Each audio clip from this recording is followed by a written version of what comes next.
সাজিয়ে তাদেরকে জঙ্গি হিসেবে উপস্থাপন করেছে।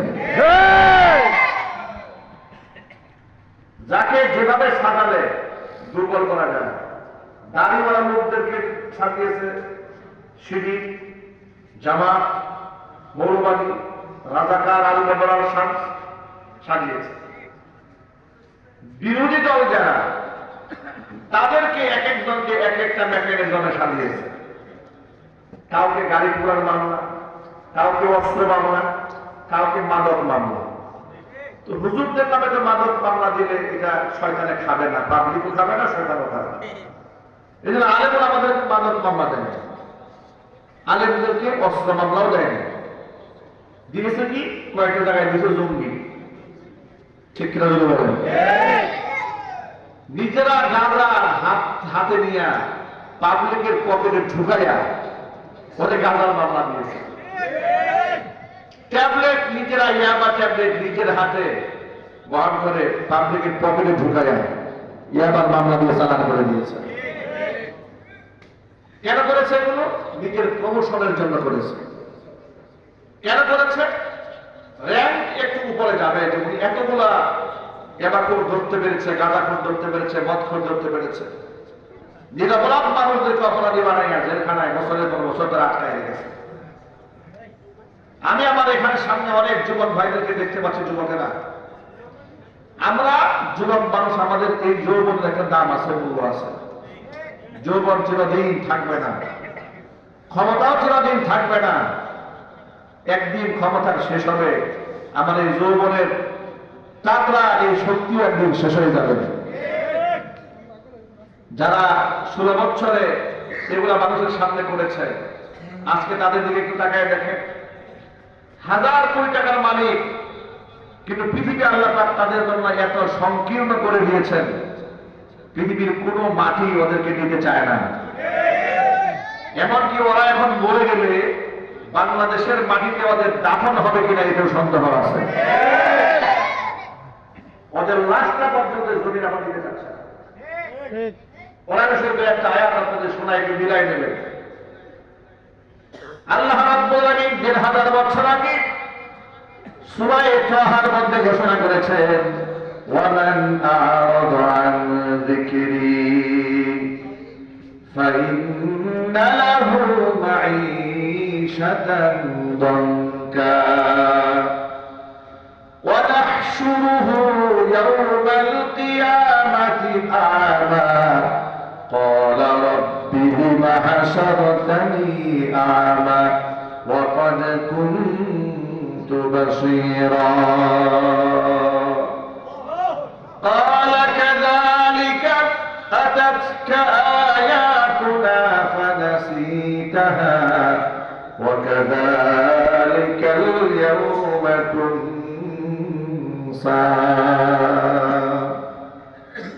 আমার কোরআন থেকে যারা দুনিয়াতে মুখ ফিরায় নেবে, এই পৃথিবীতে হাজার কোটি টাকার মালিক যদি যারা হয়, শত ক্ষমতার মালিক যদি যারা হয়, তাদের জীবনটা স্বাচ্ছন্দ্যপূর্ণ হবে না।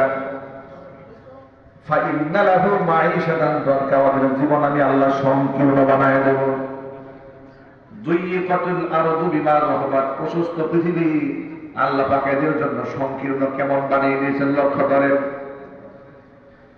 যারা হাজার কোটি টাকা দেশ থেকে বিদেশে পাচার করে নিয়ে গেছে, কোরআনের মাহফিলে বাধা প্রদান করেছে, আলেমদেরকে মিথ্যা মামলা দিয়েছে, বড় রশি দিয়া বেঁধে আলেমদেরকে টেনে আদালতে হাজির করেছে, পায়ের মধ্যে ডান্ডা পেরিয়ে পড়িয়েছে, হাতের মধ্যে লোহার হাত করা পড়িয়েছে, বুলেট প্রুফ জ্যাকেট পরিয়েছে, মাথার মধ্যে হেলমেট পরিয়ে আলেমদেরকে জাতির সামনে সবচাইতে নিকৃষ্ট মানুষ এবং সবচাইতে নিকৃষ্ট অপরাধী হিসেবে জাতির সামনে প্রমাণ করার চেষ্টা করেছে।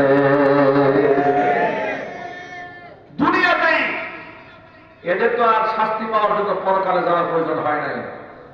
দুনিয়াতেই পৃথিবী আল্লাহ এমন সংকীর্ণ করে দিলেন, আমেরিকা ওদেরকে দিতে চায় না, ব্রিটেন ওদের নেয় না, ইটালি নেয় না, সৌদি নেয় না, দুবাই নেয় না, পৃথিবীর কোনো মাটি এদেরকে দিতে চায় না। কথা ঠিক নেবে? ঠিক গোটা প্রশস্ত দুনিয়া আল্লাহ পাক এদের জন্য সংকীর্ণ করে দিয়েছে, কারণ এরা কোরআন থেকে মুখ ফিরিয়ে নিয়েছিল। ওরা আবার পাবলিকলি ধোকা দিয়া বলতো সকালবেলা উনি নাকি সর্বপ্রথম জায়নামাজ তালাশ করেন, কোরআন তেলাওয়াত দিয়ে উনি দিবস শুরু করেন। কতগুলো আল্লাহর ওলি কর্মকাণ্ড দেখে মনে হইতো ইবলিশও হাসে, আর বক্তব্য দেওয়ার সময় মনে হইতো রাবিয়া বুঝতে নেমে আসছে আসমান থেকে। কথা তো জোরে বলতো, আমরা ঠিক না? রাবিয়া বুঝতে কোরআন শরীফ তেলাওয়াত ছাড়া সকালবেলা ওনার সূচনা হয় না। উনি বিভিন্ন জায়গায় গিয়া মানুষদের কাছে বয়ান দিতেন, কোরআন তেলাওয়াত করেন, জায়নামাজ তালাশ করে বেড়ান। খুব তাহাজ্জুদি, বিরাট পরহেজগার। এত পরহেজগার, এত বেশি পরহেজগার, শুধুমাত্র 2021 সালে 2600 আলেমের নামে মিথ্যা মামলা দিয়েছে।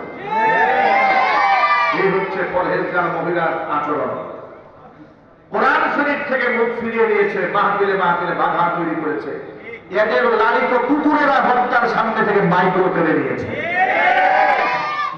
শত শত মিডিয়ার সামনে বক্তাকে শাসিয়েছে, ধমক দিয়েছে, স্টেজ থেকে লাথি মেরে মাইক ফেলে দিয়েছে। এমন বেয়াদবি ওরা করে নাই, চিৎকার দিয়ে বলতে হবে করে নাই। কত বড় পাষণ্ড হলে জুলাই আগস্টের বিপ্লবে যে ছেলেরা আহত হয়েছে, পঙ্গু হসপিটালে গেছে, ওখানেও নাটক করতে গেছে। এই নাটক শিল্পী উনি গেছে নাটক করতে, একেবারে আবেগ দেখাইছে, বাচ্চারা কি কষ্ট হয়েছে। অথচ গোপনে বলে আসছে ডাক্তারদেরকে নো ট্রিটমেন্ট, নো রিলিজ। যেগুলো মায়ের খেয়ে আসছে চিকিৎসা হবে না, রিলিজও হবে না। আজকে জাতির সামনে তা প্রমাণিত হয়েছে। অসুস্থ রোগীদেরকে চিকিৎসা না দিয়ে ঢুকে ঢুকে যে মারতে চায়, ও মানুষ নয়, সে জানোয়ার ছাড়া কিচ্ছু নয়। আবার বলে আমার কি দোষ? এর যদি কোনো দোষ না থাকে, ইবলিশ শয়তানের কোনো দোষ নেই। আমার ভাইরা, যুবক ভাইদেরকে বিশেষ করে বলছি, যুবকেরা এই জন্য যার তার পেছনে দৌড়ালে হবে না, যেখানে সেখানে জীবন দিলে চলবে না। ওই স্বৈরাচারের পিছনে যে সমস্ত যুবকেরা জীবন নষ্ট করেছে, যৌবন নষ্ট করেছে, একটুখানি চিন্তা করেন। স্বৈরাচারী তো বিমান নিয়ে পালায় গেল, কিন্তু তার পিছনে যারা এলাকার তৃণমূলে যারা আছে, ছাগলের 3 নাম্বার বাচ্চা মতো লাফিয়েছে, ওদের অবস্থাটা কি হয়েছে দেখে। ওদের দিকে ওদের আফা কিংবা ওদের মা একটা বারের জন্য ফিরাও তাকায় নাই। আমি তো মনে করি ওদের কর্মীরা হাসিনার বিরুদ্ধে ঝাড়ু মিছিল করা উচিত। আমাদের বিপদের মধ্যে ছেড়ে দিয়া আপনার জ্ঞাতি গোষ্ঠী নিয়ে বিদেশে গেলেন, আপনার রক্ত যেখানে আছে সব নিয়ে তো পালাইছেন, বিদেশ গেছেন। আমাদের আছে নাকি? আমাদের বিপদে ফেললেন কেন? কথা ঠিক না ঠিক করে বলেন। উচিত, ঝাড়ু মিছিল করা উচিত। যুবকেরা যেখানে সেখানে জীবন দেওয়া যাবে না। ওদের কর্মীরা রাস্তাঘাটে মারা গেলে লোকেরা আলহামদুলিল্লাহ বলে। এটা কেমন জীবন? আপনি মারা গেলে লোকেরা আলহামদুলিল্লাহ বলবে? আপনি সেই দলের মুখে লাথি মারেন যে দলের রাজনীতি করলে মরার পরে লোকেরা আলহামদুলিল্লাহ বলে। ঠিক আছে? ইন্নালিল্লাহ বলতে চায় না মানুষ। আমি এমন জীবন কেন গঠন করব? আমি এমন জীবন গঠন করব, এমন জীবন করিবে গঠন, মরিলে হাসিবে তুমি, কাঁদিবে ভুব। আল্লাহ নবী বলেন রিজালুন বিআইদিহিম সিয়াতুন কাদনাবিল বাকারি। এমন কিছু যুবকরা কিয়ামতের আগে আসবে যারা অন্যায়ভাবে মানুষদেরকে পিটাবে। এরা হচ্ছে সমাজের ওই সমস্ত নিকৃষ্ট গুন্ডা মাস্তান যারা অন্যায়ভাবে মানুষদেরকে প্রহার করে। আল্লাহ পাক যেন এই ধরনের অপকর্ম থেকে, লাঠিয়াল বাহিনী হওয়া থেকে, মানুষের ক্যাডার বাহিনী হওয়া থেকে আমার যুবক ভাইদেরকে বাঁচায় দেন। জোরে বলেন আমিন। যুবক ভাইরা, বেনামাজি নেতার পিছনে দৌড়ায় কোনো লাভ নাই, সন্ত্রাসের পিছনে দৌড়ায় কোনো লাভ নাই। তো আমাকে তো মরতেই হবে, ঠিক কিনা বলেন? আমি যদি কারো বুক ঝাঁঝরা করে দেই, আমি যদি কারো সন্তানদেরকে এতিম বানায় দেই, আমার সন্তানদেরকে আল্লাহ পাক এতিম বানায় দিবে।